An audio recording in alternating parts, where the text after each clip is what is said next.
smarter to be on SportsGrid.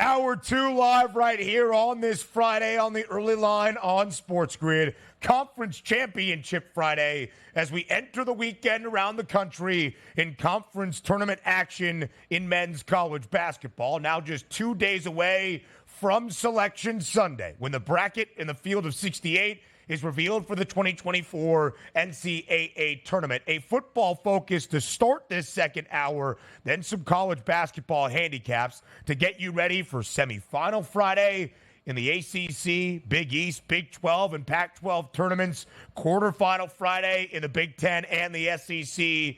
There is so much good stuff over these next 2 hours live right here on the early line. It certainly is. And the things that we love about the Friday show is not necessarily just saying like, hey, what's going to happen on Friday night, which today in college basketball is absolutely phenomenal, but setting up that weekend here of what you can anticipate, which includes one of the best days of the year, which is Selection Sunday, which means printable brackets. And away you go into the following week and reminding ourselves that that first four begins right off the bat. And away we go into the Thursday, Friday, Saturday, Sunday of the opening weekend, which some can argue the best weekend in college sports here by far. We'll have some good times with that as well. So let's get to it.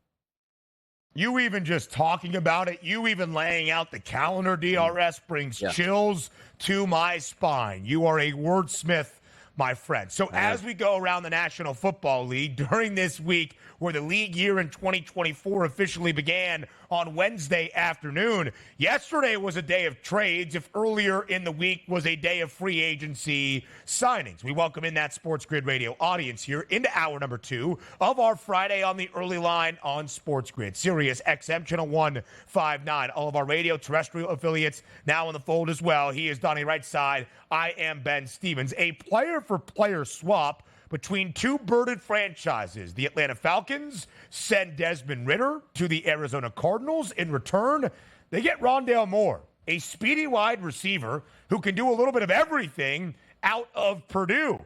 The Falcons continue to make additions to their offense, which is going to lead the way with Kirk Cousins as the new starting quarterback in the ATL.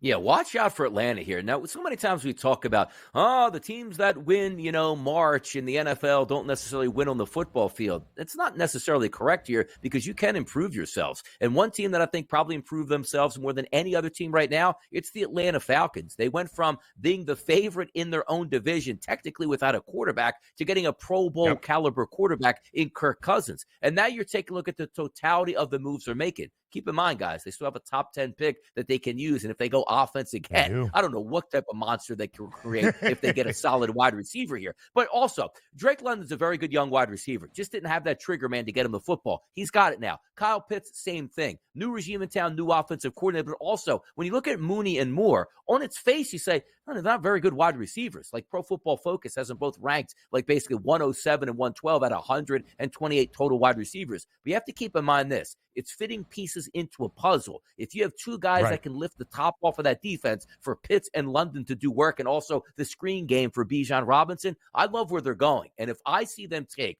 a wide receiver in that top 10, legitimate wide receiver, oh my goodness, man. Let's get on some team totals. Let's get on some prop bets there for Atlanta. But Kirk Cousins to Atlanta, the moves they made, I love everything. I questioned the head coaching decision on getting Raheem Morris. Not anymore. They're basically saying, like, that offense is going to be stacked. I'll handle the defense. Let's win some games. And I'm buying in. Raheem Morris as a head coach in 4 years, fired by the Falcons, by the way, has a sub-500 record. I questioned it as well based on bringing a guy back that already didn't work out under the same ownership in the first place. But Raheem Morris is like, hey, Zach Robinson, you're coming over with me from Los Angeles. You learned under the tutelage of Sean McVay. I will give you every piece at your disposal to put up 35 points a game at bare minimum.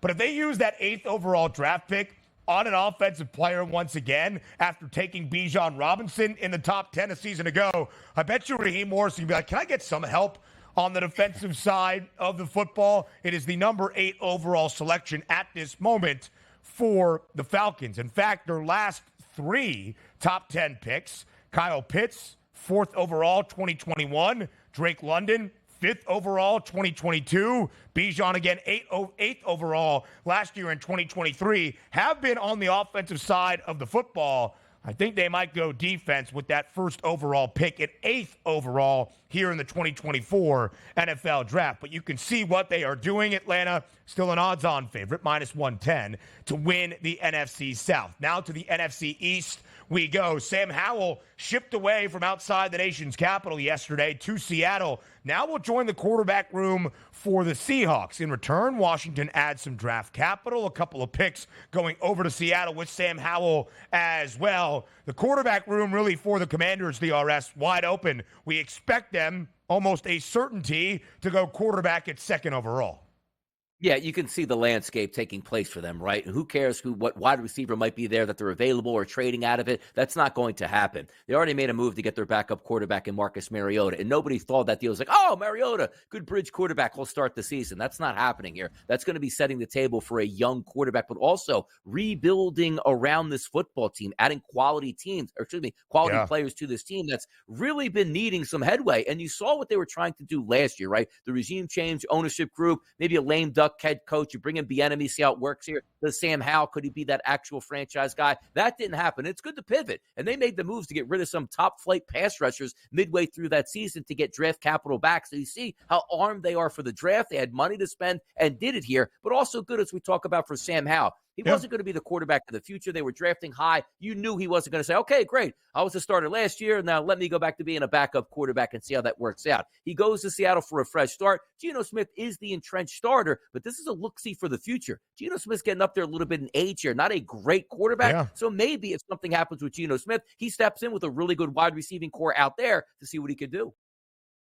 It is interesting to me, though, DRS. Seattle has the 16th overall pick in this 2024 NFL draft. When these markets first became available, with Ryan Grubb, the offensive coordinator in Seattle, the former OC at Washington under Kalen DeBoer the past 2 years, Michael Penix Jr. was tied to that draft position. Now it's the Vikings who are favored to take Michael Penix Jr., but also the Vikings pretty heavily favored in terms of this draft market to take J.J. McCarthy. I would think Geno Smith leads the way for the Seahawks under first-year head coach Mike McDonald. But at 2nd overall for Washington, -150. Jaden Daniels now the odds-on favorite, flipping with Drake May to be that 2nd overall selection in the 2024 NFL draft. Again, that doesn't mean the Commanders take Jaden Daniels at number 2 overall, just that Jaden Daniels is that -150 favorite to be the 2nd overall pick. Cliff Kingsbury, the new OC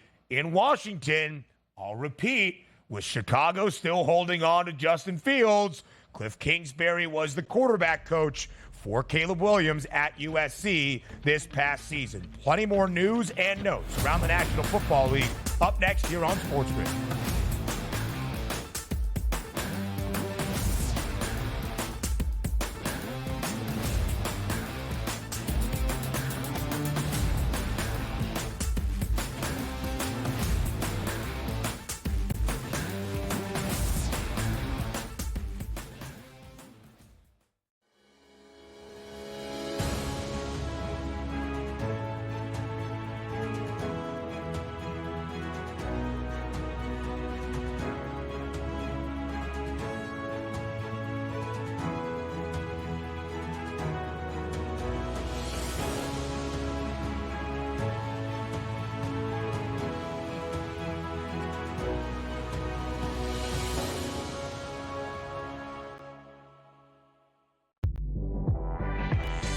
You can worry about Kentucky's maturity. I get it. Are you making a good point about it? Absolutely. They're young. They're inexperienced. They're going to make a ton of mistakes. Sometimes you can worry about their defensive tenacity. But boy, they got shot creators and they got shot makers. Betting above the rim, only on SportsGrid. Betting in-game, there's a big difference. right? Like the computer changes the number so often. Like, I tried to get this in right now, but in reality, as I saw plus 165 in the arena, they're hitting the shot. And I'm getting this like a couple of seconds late. And even the sports book, like, technology can only like travel so fast. Sports Rage Late Night, only on SportsGrid. How about this? Nikola Jokic, heavy favorite here to minus 170 price, followed by SGA at plus 250, and Luka Doncic at a 7-1 price. It would require a whole lot from Luka to, like, 15 of the next 20 games he has to have triple doubles, like something absurd. And it really just comes down to Jokic being amazing, doing everything he's doing. Like, I hate to say it, but he's probably had this locked up the second Embiid was announced out. The early line, only on SportsGrid. Anyone that's been to a sporting event, the atmosphere before a game, I think Game Time Decisions has that same exact atmosphere. This is our arena.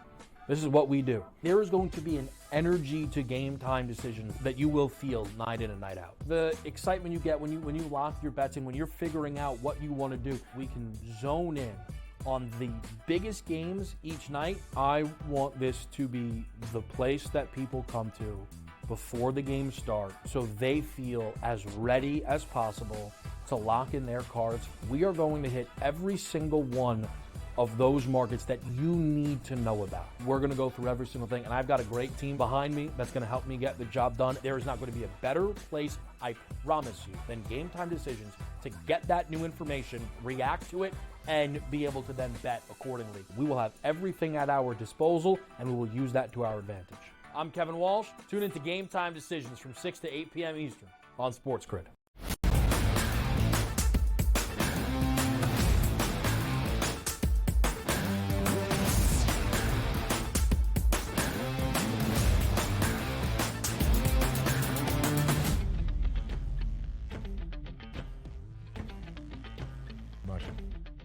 More NFL news and notes after a busy Thursday in terms of trades around the National Football League when that legal tampering window opened up on Monday afternoon at noon Eastern time. We saw the free agency flurry, all the big signings, all the big names, some more on Tuesday into Wednesday when the league year officially began. The story of Thursday was trades around the National Football League. Rondale Moore, Desmond Ridder, they get swapped for one another. Sam Howell, no longer with the Commanders, traded out to Seattle for some draft capital in return. And then a big one overnight. The Chargers trading away Keenan Allen to Chicago. In return, the Bears will send back a fourth-round pick and only a fourth-rounder. Donnie, Keenan Allen has spent all 11 years of his NFL career up until this point with the Chargers organization. He is a 6-time Pro Bowler, 5 times in the last 6 years. And last year, still despite playing in only 13 games for Los Angeles, had 150 targets, 108 grabs, over 1,200 receiving yards, and 7 receiving scores. When Justin Herbert was healthy and out there, there was no doubt Keenan Allen was his favorite and top target. Now Keenan Allen in Chicago with the Bears.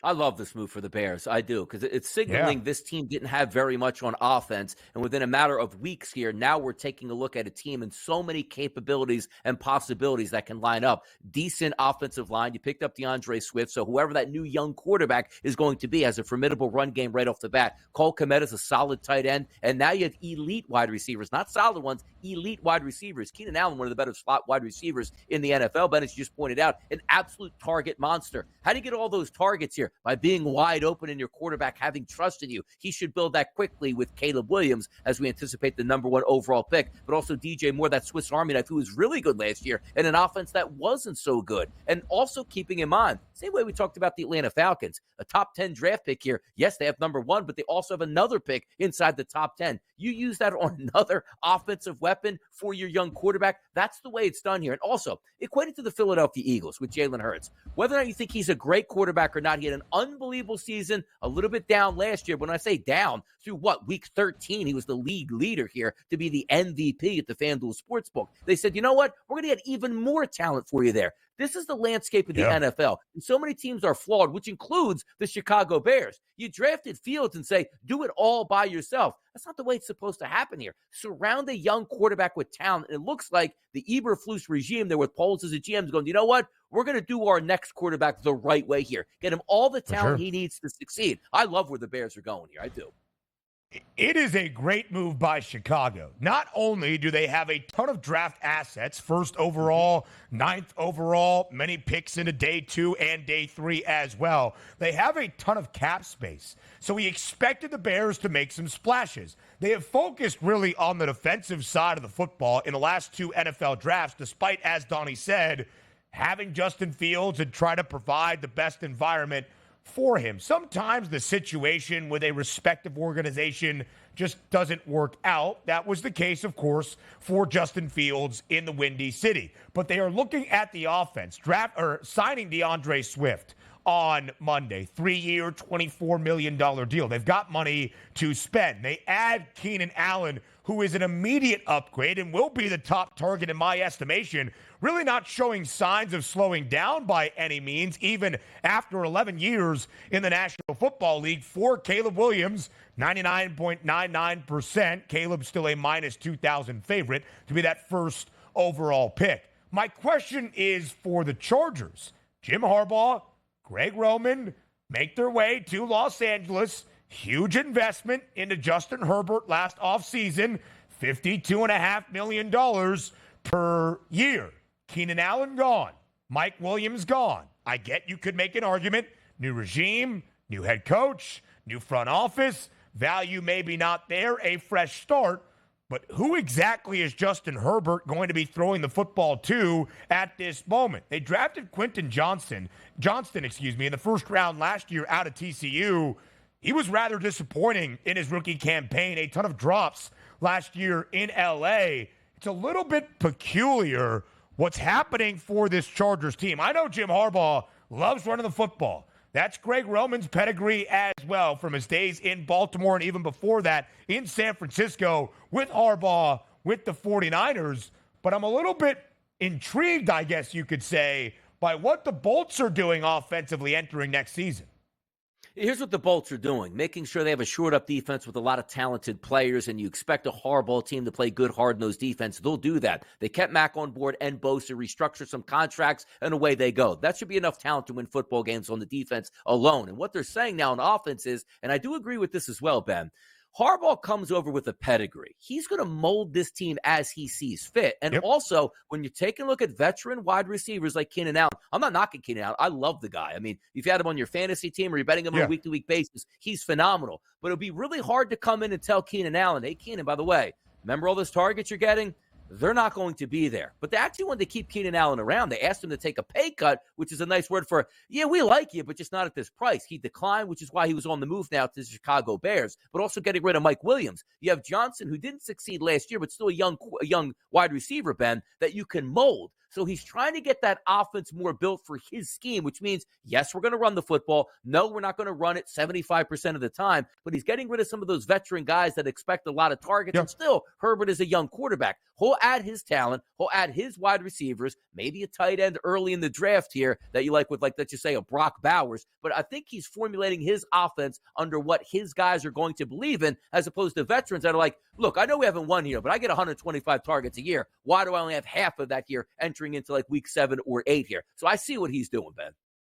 So it is really interesting because 2 years ago, they drafted Rashawn Slater out of Northwestern to anchor the offensive line. He became the starting left tackle last year in year number 2, banged up early on and allowed to Justin Herbert being banged up a season ago as well. When Keenan Allen, before this trade, was on the roster, the thought was they would go offensive tackle as well. I think I shared this yesterday or 2 days ago here on the early line. The Chargers had the 5th overall pick. Joe Alt, the outstanding offensive tackle out of Notre Dame, was the favorite to be that 5th overall pick. Now it's Malik Neighbors, the very talented wide receiver out of LSU, at a plus 150 price. Alt now the second best number at plus 440. Just something to pay attention to there as well for your draft markets. We said this at the start of the show. Busy day for wide receivers around the NFL. Marquise Hollywood Brown now makes his way to Kansas City. One of the fastest wideouts in the National Football League will go to an offensive system where speed is always a plus. He will now be a receiver for Patrick Mahomes. We expect KC to maybe keep adding in that wide receiver room after a disappointing year out of the wideouts in 2023.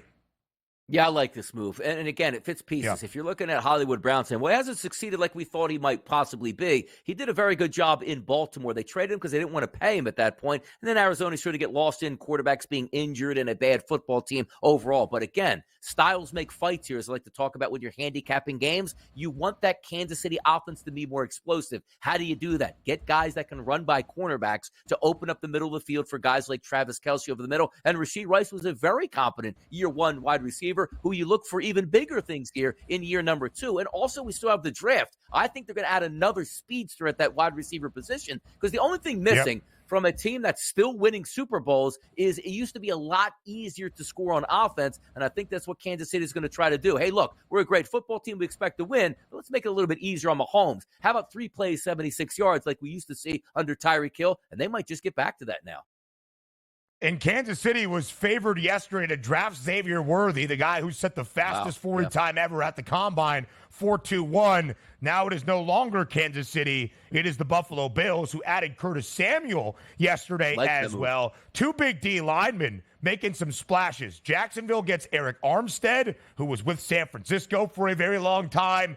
DJ Reader adds to a talented front four for Detroit, 2-year deal up to more than $27 million. Big move by the Eagles, Donnie. Kevin White as well. More around the NFL coming your way next.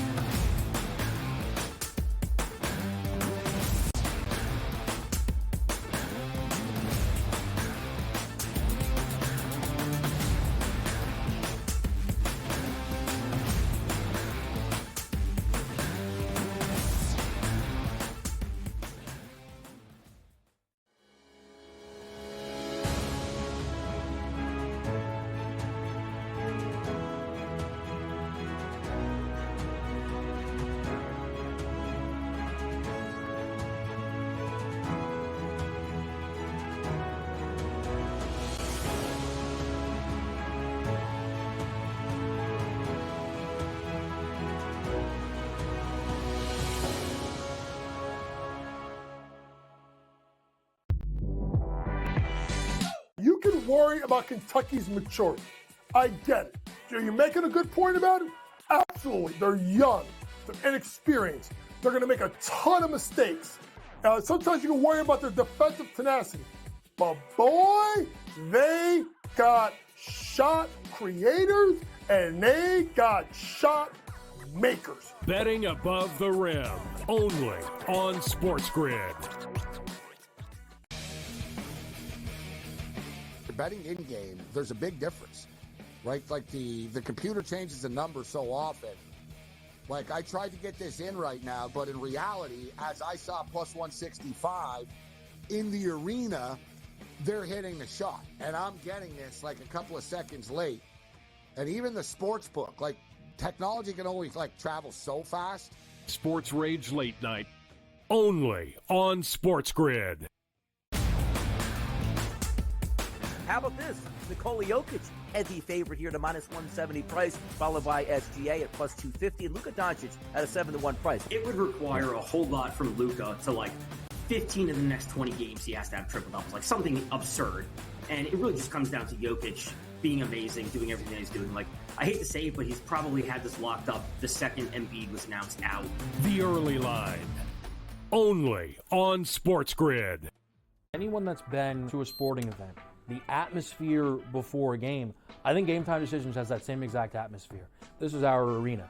This is what we do. There is going to be an energy to Game Time Decisions that you will feel night in and night out. The excitement you get when you lock your bets in, when you're figuring out what you want to do, we can zone in on the biggest games each night. I want this to be the place that people come to before the games start so they feel as ready as possible to lock in their cards. We are going to hit every single one of those markets that you need to know about. We're going to go through every single thing, and I've got a great team behind me that's going to help me get the job done. There is not going to be a better place, I promise you, than Game Time Decisions to get that new information, react to it, and be able to then bet accordingly. We will have everything at our disposal, and we will use that to our advantage. I'm Kevin Walsh. Tune into Game Time Decisions from 6 to 8 p.m. Eastern on SportsGrid.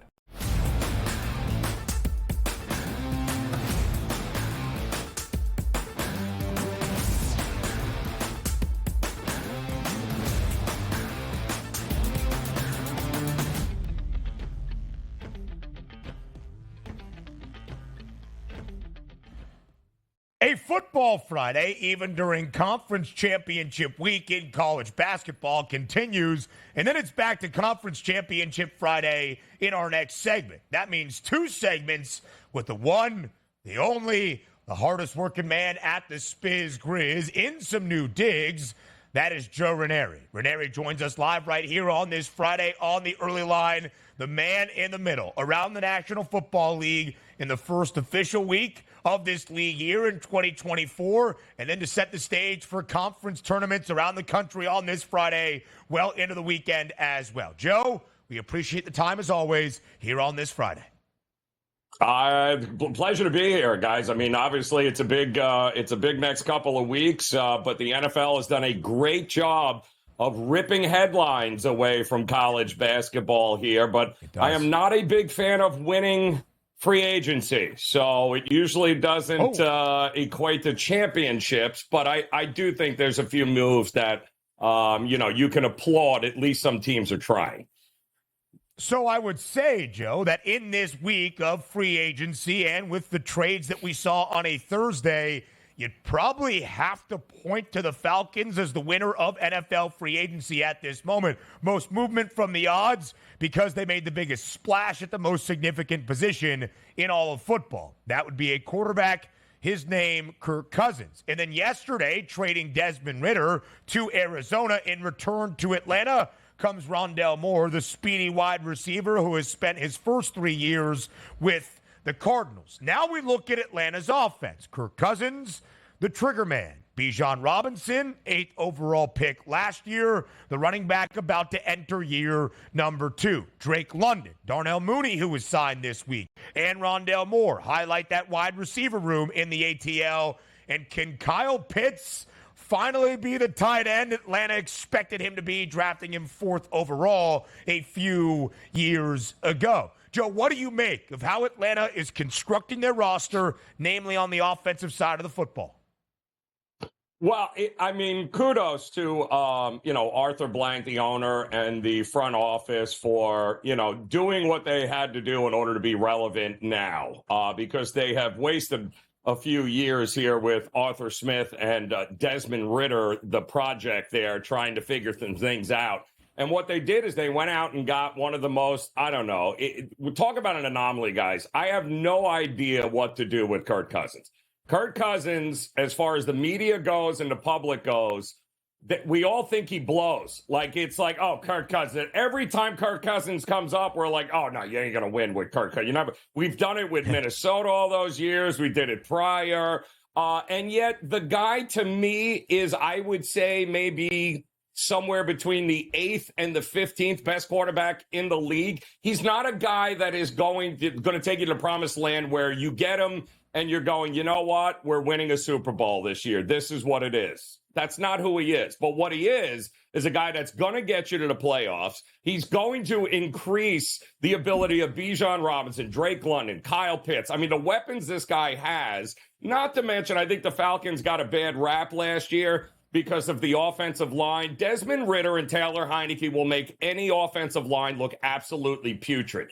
That's not going to be the case with Kirk Cousins. This guy is going to elevate this team. I had a ticket on him last year to make the playoffs and to get over 8.5 wins. Unfortunately, they fell woefully short of that. I don't think that's going to be the case this year. In Atlanta's case, it's all about what did they do now with the rest of the team, because the quarterback position is no longer a worry.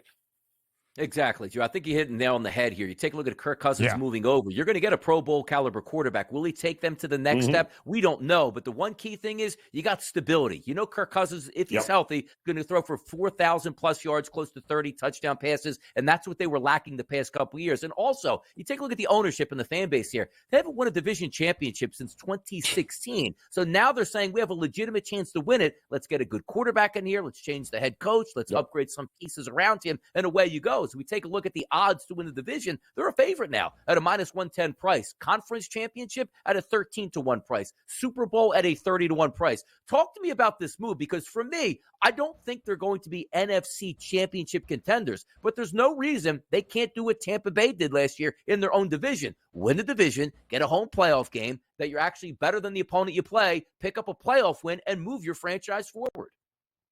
Yeah, love the hire with Raheem Morris, too, as well. He brings over, of course, a offensive coordinator from the Sean McVay tree. And let's not forget, Kevin O'Connell there from Minnesota. He, too, was a Sean McVay disciple. So Kirk Cousins fits right into this situation. The defense was good last year. Obviously, some changes there. But I think the Falcons are going to improve that side of the ball in the draft. They are not only in it for a conference championship, but certainly, I think, to make the playoffs. And I think you nailed it, Donnie.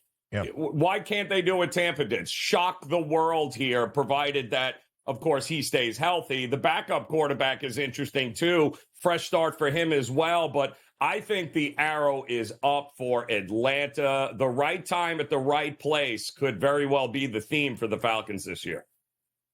I think the overall assessment after what the Dirty Birds have done throughout this opening week of the NFL league year in 2024 is they should be booked as the rightful favorites to win the NFC South. The last 2 years, we have seen the Buccaneers win it. They've won it 3 straight years, but Tampa in 2022 did so with a winning record. A year ago, it was just 9 wins. If Atlanta gets to 10 wins, more than likely, 95%, they are going to win the NFC South title. But what is the ceiling beyond that with Kirk Cousins? Is it a true conference contender in the NFC? I think that question is still outstanding. One of the themes as well, Joe, of this week of free agency and some trade acquisitions as well has been running backs on the move. Saquon Barkley stays in the same division, but now a Philadelphia Eagle, introduced to the Philly media yesterday. Derrick Henry leaves Tennessee after 8 years in Nashville, now joins the backfield in Baltimore with Lamar Jackson. Josh Jacobs in Green Bay. Joe Mixon was going to be cut by Cincy, but then traded to Houston. Aaron Jones was cut by Green Bay, finds his way still in the NFC North with Minnesota. Tony Pollard back in Tennessee on a 3-year, $24 million deal. Of those running back moves, Joe, which one stands out to you the most? So here's my approach when it comes to running backs. I think you're just reshuffling the chairs here on the deck of the Titanic. Like, what the hell difference does it make? We all know running backs are not the difference maker when it comes to winning championships, guys. I mean, Saquon, love him. Can you stay healthy? Yeah, okay, we'll see. Josh Jacobs, love you, great. Can you stay healthy?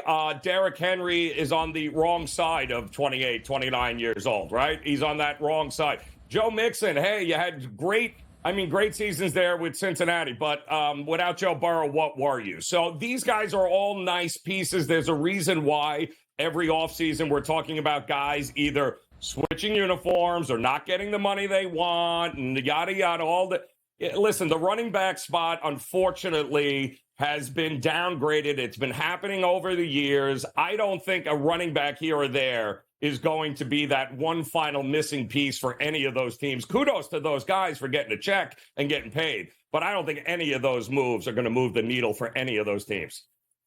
The running back position, which is so interesting because I don't really know how it was going to start here in free agency, because setting up the franchise tag, usually you're tagging guys you can't afford to lose. Every single big name running back, your own team was like, we're not tagging you. You'll go in the free agency and see what you get. And I was surprised to see so many big names come off the board where there wasn't even a haggle in prices. Like within hours, these guys were moving on to new football teams here, which again, I do think I could almost agree with every single one here. The only questionable one that we were bringing up on the early line this week, Joe, was that move for Tony Pollard to the Titans, but the Titans then added Calvin Ridley, trying to work it out for Will Levis, so I can see where they're going. Now, if we're taking a look, and you're right here, nobody getting a running back is putting themselves over the top for a Super Bowl. But some of these markets have changed here at the FanDuel Sportsbook. The Eagles go from a 17-1 price down to a 16-1 price. And the Texans, again, they did add a running back, but they didn't go from 25-1 to 20-1 because they added Joe Mixon. We see what the big picture is here around and the talent they're bringing in. We just expect them to be better. But on the wrong side of that equation is the Jacksonville Jaguars going from 35-1 to 40-1, not because they lost Ridley, but the teams in the division got better around them. If we're looking at some of those movements here, do you agree with them? And also, maybe one of those teams like the Bears who dropped from 50-1 to 40-1, they look like they're doing some big things here with the anticipation of the number 1 overall pick.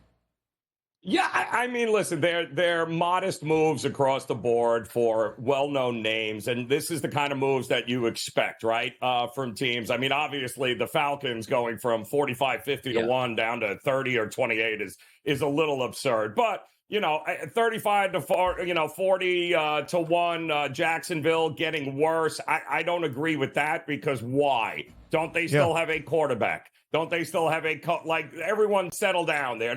Anything that they lost can be easily replaced. And don't forget, guys, I've said it for how long now? Wide receivers don't make quarterbacks. Quarterbacks make wide receivers. So when you see a Ridley leaving or you get any of these other guys that might be shipping out, congratulations. Are you moving to a better quarterback or a worse quarterback? Because that will determine whether or not your numbers get any better. Yeah, I think it's interesting, the negative movement for Jacksonville. I think it's tied to Houston. The Texans, a big move for Joe Mixon. But after his 7th year at the running back spot, he's not going to move a market by $5 by himself. Is that Danielle Hunter? No. Is that keeping Nico Collins in-house, extending Dalton Schultz? Maybe all of it for a good offseason in the early portion for Houston. The biggest move, Atlanta, because quarterbacks, more than any other position in this sport, move the market in the most significant way. Now, it is Conference Championship Friday once again. The conference caps with Joe Raineri next.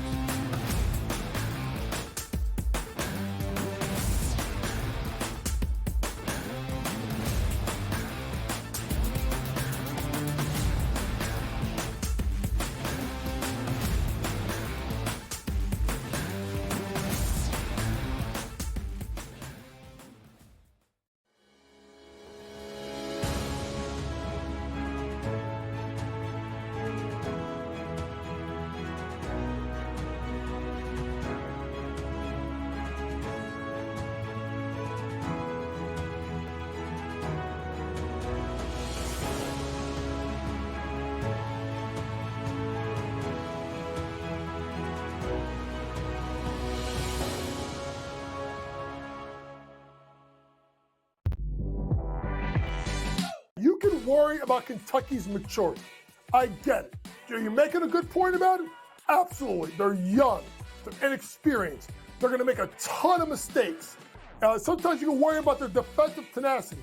But boy, they got shot creators and they got shot makers. Betting above the rim, only on SportsGrid.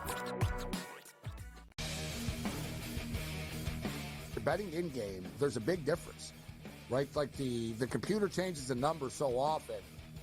Like, I tried to get this in right now, but in reality, as I saw plus 165 in the arena, they're hitting the shot. And I'm getting this like a couple of seconds late. And even the sports book, like, technology can only travel so fast. Sports Rage Late Night, only on SportsGrid. How about this?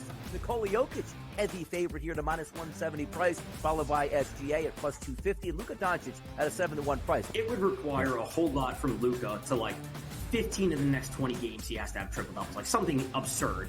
And it really just comes down to Jokic being amazing, doing everything that he's doing. I hate to say it, but he's probably had this locked up the second Embiid was announced out. The early line, only on SportsGrid. Anyone that's been to a sporting event, the atmosphere before a game, I think Game Time Decisions has that same exact atmosphere. This is our arena. This is what we do. There is going to be an energy to game time decisions that you will feel night in and night out. The excitement you get when you lock your bets in, when you're figuring out what you want to do, we can zone in on the biggest games each night. I want this to be the place that people come to before the games start so they feel as ready as possible to lock in their cards. We are going to hit every single one of those markets that you need to know about. We're going to go through every single thing, and I've got a great team behind me that's going to help me get the job done. There is not going to be a better place, I promise you, than Game Time Decisions to get that new information, react to it, and be able to then bet accordingly. We will have everything at our disposal, and we will use that to our advantage. I'm Kevin Walsh. Tune into Game Time Decisions from 6 to 8 p.m. Eastern on SportsGrid.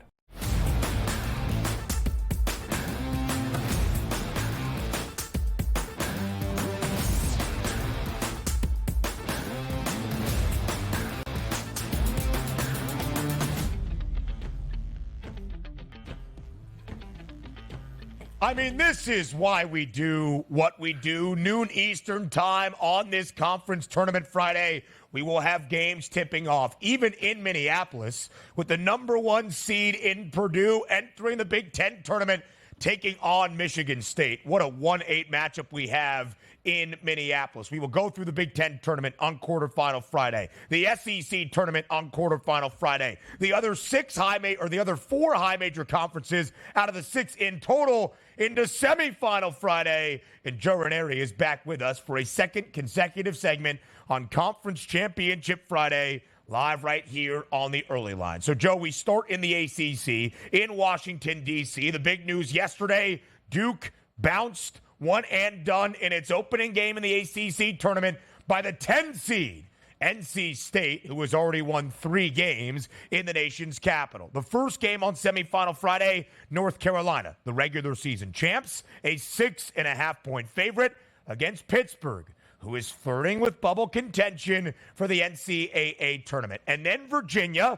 who held on in overtime last night against Boston College. UVA, 3.5-point favorite against NC State. What are the handicaps for both of the semifinals at the ACC tournament? Well, yeah, I think you nailed it, right? Yeah, Pitt is in a kind of, you got to keep winning as many games as possible, firmly on the bubble. The bad news for Pitt is you're taking on an eventual Final Four and possible national champion in UNC, and I don't see Pitt having enough in the tank to be able to get it done here against them. In fact, I think North Carolina is going to go scorched earth here. Now that Duke got beat last night against NC State, and give NC State all the credit in the world here. And Pitt has been a fun story, but Pitt is not going to be able to match North Carolina, both defensively and, of course, offensively here. I think North Carolina rolls them here today. I had Virginia last night, and it was the most disgusting thing I had to endure in a long time watching that game against Boston College. Watching a team I thought for sure they hit 1-3 in overtime, and they went nearly the rest of the time without scoring another bucket, both teams there. It was as ugly as it gets. There's something about Tony Bennett that it just feels you have to bet on him. If it's bettable, if it's in reason, because this team figures out ways to get in the head of other teams and make scoring impossible, and it just frustrates backers. So I'm with Virginia here. Unfortunately, it's just something you're going to have to endure, because ultimately Tony Bennett and that crew will probably be playing for a ACC championship. Yeah, I can't stand them. Like yesterday, I had BC at +5. It goes to overtime. Of course, you lose that one. But also moving forward, sometimes even though, Joe, is what you're saying, if you don't like a team, if the numbers make sense, like I think they do today, you still got to back them if you think you can make some money. They're a slight favorite here today in the ACC. Let's flip it over to the Big 12, who I think is the best conference overall in basketball. 2 games lined up, one at 7 o'clock, one at 9:30 tonight. Texas Tech and Houston, and Baylor and Iowa State. If we start with Houston, that's a heavy number. Overnight, -7.5 8.5. The FanDuel Sportsbook opened that one up. Now we shift up to 9.5, so close to a double-digit favorite for Houston. Also, the total line, a 132.5, now drops to a 131.5 here at FanDuel. Game number 2 is Baylor and Iowa State. If you're also looking for offense, you're probably not going to get a ton of it here. 136.5 was the overnight number. That's been bet down to 133.5, and a number that's staying static here at -1.5. 4 really good basketball teams today in the Big 12, Joe. What are you taking a look at down there? Yeah, well, so let's just move on and all agree that Houston wins here. Pop Isaacs is not making 97 shots here in this game like he did against BYU. This is a different animal altogether. I mean, Houston came out against a very desperate TCU team, and I felt like they played the entire first half without making a bucket, TCU. That is a totally different team. Houston, this is the time of year in which they kick it into another gear. If it ain't broke, don't fix it. With me, Houston first half, always, because that is the style of play. They frustrate you, and they usually end up going into the break with a very nice lead, usually 8-12 or more points. I think the same thing happens here against Texas Tech, who will have to play catch up in all of this. I could not have been more impressed. I was on Baylor last night against Cincinnati. I mean, third game in a row for Cincinnati. At one point, you just kind of felt like the wheels were going to fall off, and it eventually did, although they hung tough most of that game. But I do think Baylor is got the talent to go toe-to-toe in a championship matchup against Houston. I still like Houston to win it, but don't be shocked if that's maybe the game of all of these conference tournaments with Baylor and Houston coming up. All top 4 of the 4 seeds in the Big 12 tournament will play on semifinal Friday. By the way, that first half number in favor of the Cougs in the opening game, now 4.5, with where the market has moved from 7 and a hook overnight now to 9.5, nearly a double-digit spread in favor of Houston. It's a good look from Joe Raineri. Iowa State, -125 money line, +104, not the largest margin on the other side for Baylor. What a nightcap in Kansas City. And in the Big East tournament, inside Madison Square Garden, you could not ask for much more in the opener on semifinal Friday. It is UConn. It is St. John's. The Huskies, a 9.5-point favorite against the Red Storm. The over-under 145.5. Joe, share some thoughts on Providence and Marquette for sure at the end. But again, on the marquee, inside the world's most famous arena, Rick Pitino and his St. John's team on a 6-game win streak. On the other side, it is the dominant Connecticut Huskies, the reigning national champs, taking on St. John's. You could not ask for more. What will we see with all the hype and the excitement around the atmosphere inside the Garden on this Friday? Yeah, well, that's the problem, right? Because it means we're probably going to get another blowout here is what it means when all the numbers and all the indicators are. Listen, St. John's has been playing, and this is important to remember, right? Because it matters come conference tournament time heading into March Madness. Those teams that rev up and start playing their best basketball heading into conference tournaments, and then they can take that and roll that in to doing some damage come the tournament time here. And that's what St. John's has done. I mean, they have figured some things out there. Rick Pitino, the Colonel Sanders suit and all, has finally gotten through to these guys. And that was a very, very impressive win against a very tough Seton Hall team. And they bullied them around. I kind of think that's what we're going to get here. This is going to be a street fight here between UConn and the Johnnies. Ultimately, the number is over the top. And yes, the only way to bet a side on this would be to take the points with the Johnnies. Having said that, I do think maybe the under might be a better look because I think there's going to be a lot of bodies banging around in here. I do not think the Johnnies want to get into a track meet with UConn in any way, shape, or form. By the way, they went 4 of 14 the last time they played from deep. So I don't think all of a sudden the threes are going to start falling for them. I think the under is the best way to look here, but there is no way I'm betting against UConn in any way, shape, or form. Take a look there. The second game real quick here in the Big East is that game between Providence and Marquette. You take a look at Marquette as the favorite here. Not sure if their superstar player is going to come back to the court tonight, but can Providence continue this run where maybe they get their dancing shoes on in the Garden? So let me ask you a question here, and honestly, was that game against Creighton more a statement about Providence or just how ridiculous betting on McDermott and Creighton is in big games? Like, stop it, will you? I mean, it was 9, then it got bet all the way down to 6.5, 7 at the break, and Creighton throws up all over themselves. But hey, listen, Providence is playing with house money, and Marquette showed you how tough they could be yesterday, even without Kolek in the lineup here. I do think Providence just has far too many weaknesses here, and I do think Shaka Smart can get it done with Marquette eventually. I mean, big deal. Congratulations. You're going to win the battle, and you're eventually going to lose the war in the Big East. We will see what the status is for Tyler Kolek. He was ruled out early yesterday for Marquette's first game in the Big East tournament against Villanova, but his status uncertain for the remainder of Marquette's time in New York City. Now we go to the Pac-12 tournament semifinal Friday out in Las Vegas. Arizona absolutely demolishes USC, exacting some revenge yesterday from the regular season finale in LA. They win by 21, 70-49, easily covering as a favorite in that matchup. Now a double-digit favorite against Oregon. Washington State, who has often been booked as a dog in Pac-12 play this year, getting 2.5 points from Colorado. When you look at that, Joe, is that one of the lines where the Buffs are favored? Colorado has now won 6 consecutive games that you say the line might make sense and we should read between those tea leaves. Yeah, well, absolutely here. I mean, listen, in conference tournament time, when you get low numbers like this, when you get nearly pick-em prices here, Ben, like you got with Washington State and Colorado, right? They're coin flip games. So I usually lean towards the dogs in these spots and take the points, whether it be 2, 2.5, 3, whatever it may be here.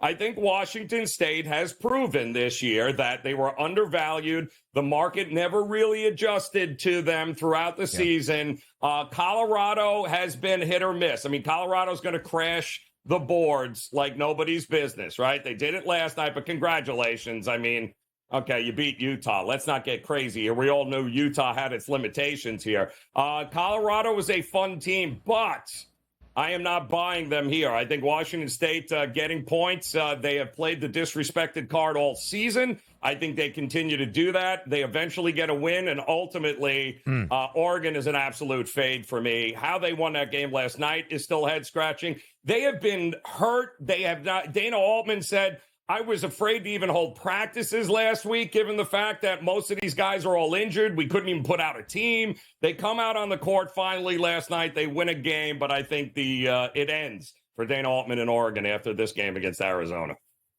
Down in the SEC, it just means more in Nashville. The teams off a bye come into play today. It's Tennessee, it's Auburn, it's Kentucky, Alabama. Obviously, we don't have the time to hit all of those games. Is there one of those top seeds that you might see getting upset today down in the SEC, Joe?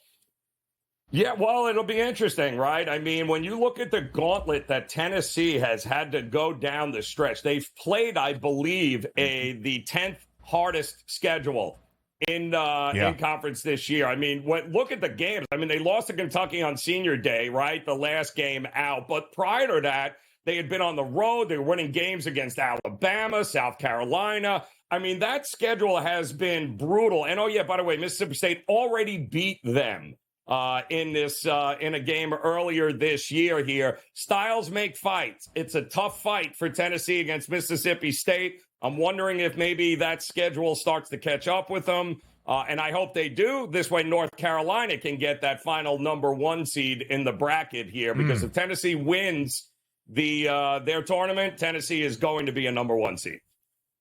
Completely agree. The ball's very much in play for that 4th and final 1 seed. We'll show you the 4 games on quarterfinal Friday in the Big Ten tournament in just a little bit. But I do want to mention Alabama, Florida for a 3rd time this year. Total 170.5. I kind of like the over, as we have seen in the first 2 meetings, each with a total in the mid-170s. Joe Raineri, enjoy the weekend. We appreciate the time. We round out this second hour next.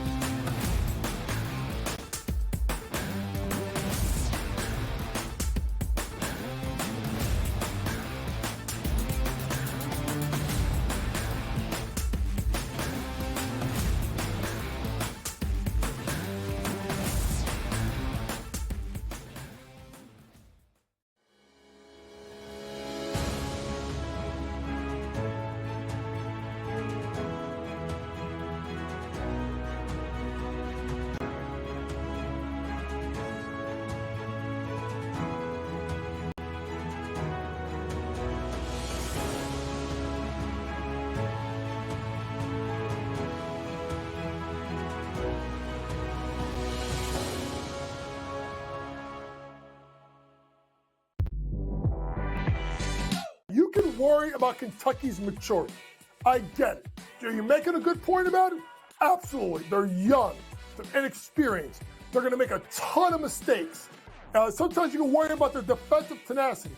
But boy, they got shot creators and they got shot makers. Betting above the rim, only on SportsGrid. Betting in game, there's a big difference, right? Like the computer changes the numbers so often. Like I tried to get this in right now, but in reality, as I saw plus 165 in the arena, they're hitting the shot, and I'm getting this like a couple of seconds late.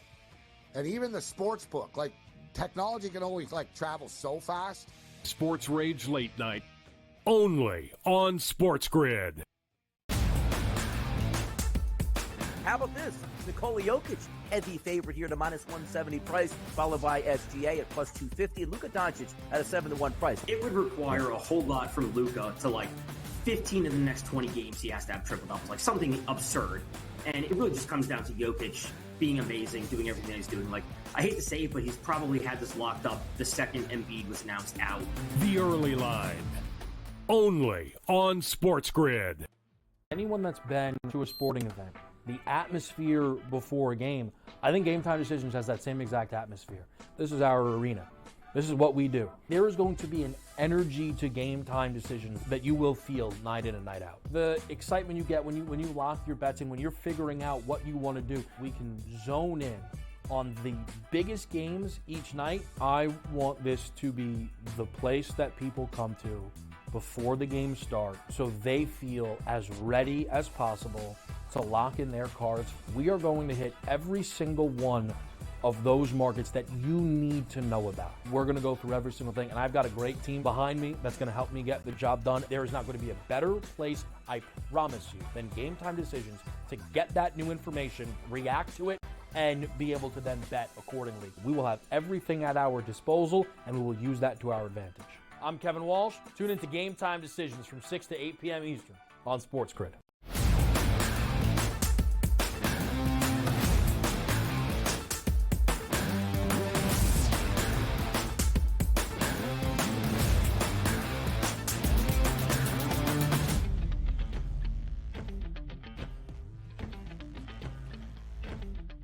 Live right here on this Conference Championship Friday in men's college basketball. We round out the second hour on the early line on SportsGrid. He is Donnie, right side. I am Ben Stevens. It is conference tournament week. We are 2 days out from Selection Sunday. We will see which leagues around the country get the most bids as a conference by the time the NCAA tournament bracket is revealed on Sunday evening, and what that means for the overall outlook of each and every one of these conferences of cutting down a net as a national champion. We wanted to hear from the people. It's time for Fade the Public.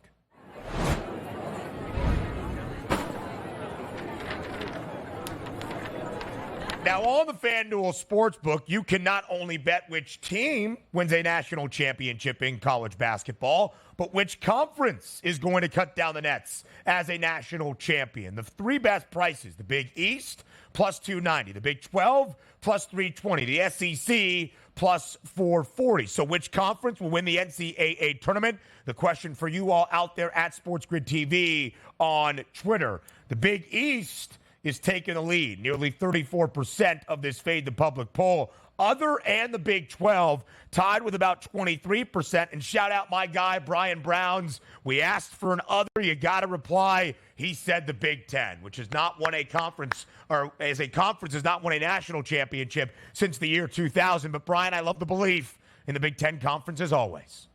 He's back in the Boilermakers there. For me, I think it's the Big 12 overall. I like that conference here. It's a good price at plus 320, but we've talked about this. You know, if you're bargain hunting a little bit lower, I think the SEC at a plus 440 price is awesome, because breaking down this tournament, there's so much parity just in the conference tournament itself, where teams like a 6 seed Florida could be a team that could make a run and win that conference tournament. I like those odds heading into March Madness. So a plus 440 isn't bad, but I voted for the Big 12 at a plus 320 price, which again, they're stalwarts. Iowa State up top playing defense, as well as Houston.